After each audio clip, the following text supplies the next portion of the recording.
Predsjednik Zagrebačkog županijskog suda Ivan Turudić kažnjen je zbog prebrze vožnje u okolici Bjelovara. Na ispitivanju se nije pojavio jer, kako kaže, nije zaprimio poziv. Je li bježao od policije i izbjegavao dolazak na sud? Prošle je godine oslobođen krivnje jer je ostalo nejasno tko je iz njegove obitelji prebrzo vozio.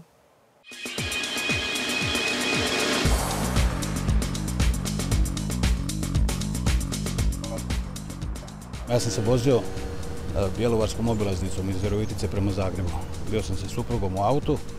U jednom trenutku iza sebe sam vidio jedan sivi automobil marke Audi A4 koji je vozio pa nekoliko kilometara nakon toga 2-3 metra iza mene. Nije davao nikakve znakove, ja ni po čemu nisam mogao zaključiti da se radi o presretaču.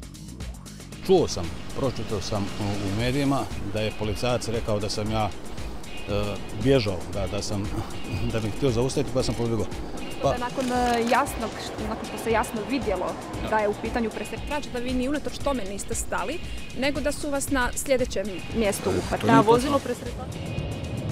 Turudić je počinio prekršaj prekoračenja brzine. Prekršaj je počinio 26. siječnja ove godine upravljajući osobnim automobilom. Prema policijskom presretaču ta brzina iznosila 132 km/h. Tu je brzina ograničena vidno posljednjim prometnim zakonom 80. Nije ovdje u pitanju samo prekoračenje brzine, koje je brutalno, koje je već par excellence obijesna vožnja u svim kulturno uređenim zemljama. Kod nas to nije. Ali imate ignoriranje naredbi izričitih znakova prometnog službenika.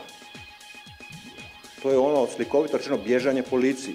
Iako se zato tumači drugčije, ali to vam je drugi izraz za istu negativnu stvar. Dakle, u razvijenim zemljama je to izravno povezano sa zatvorskom kaznom. S obzirom na da policajac laže. Mi ne možete to stavljati u usta da sam rekao. Ja nisam rekao da policajac laže. Prema svim informacijama, policajac je profesionalno radio svoj posao, znači dao je prekršajni nalog za prekršaj koji je utvrdio i nikako je, dakle, nisu potvrđene nekakve situacije da je policijski službenik neprofesionalno ili dakle, bio vrlo blizu vozila, dakle bi takvih saznanja nemamo. Pregledom fotografija i snimke u spisu ne može se zaključiti da je Ivan Turudić bježao od policijskog vozila. U spisu nema niti jednog podatka da se Ivan Turudić kao okrivljenik koristio nedopuštenim sredstvima.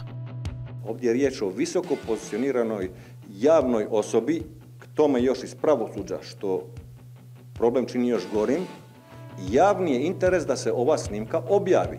U ovom cijelom slučaju sucu Turudiću se 4 puta slali pozivi za ispitivanje, 2 puta na Općinskom prekršajnom sudu u Zagrebu, gdje je naš sud poslao zamolnicu za ispitivanje okrivljenika. U oba puta se vratila dostava neuručena, nakon čega je Općinski prekršajni sud vratio zamolnicu nazad na ovaj sud kao neudovoljenu i sud je pokrenuo ponovno postupak na način da je 2 puta poslao poziv okrivljeniku za ispitivanje i u oba puta je vraćena dostava s naznakom da obavješten nije podigao pošiljku. Zašto? Ne znamo.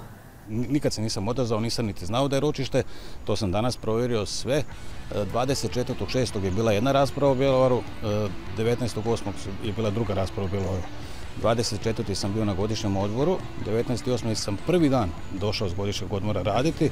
Znači, poziv je odasan u jedno vrlo neobično ljetno doba, na primjer 5.8. kad su većina ljudi na godišnjem odmoru, kad jednostavno nisam bio u Zagrebu, nisam mogao podići poziv. Time ništa nije narušeno. I imate pravosuđe koje praktički ismijava pravosudni postupak, dovodi u pitanje logiku, pravo, pravdu i što je najgore, jasno pokazuje da nismo svi isti pred zakonom, jer ne završavaju tako obični građani.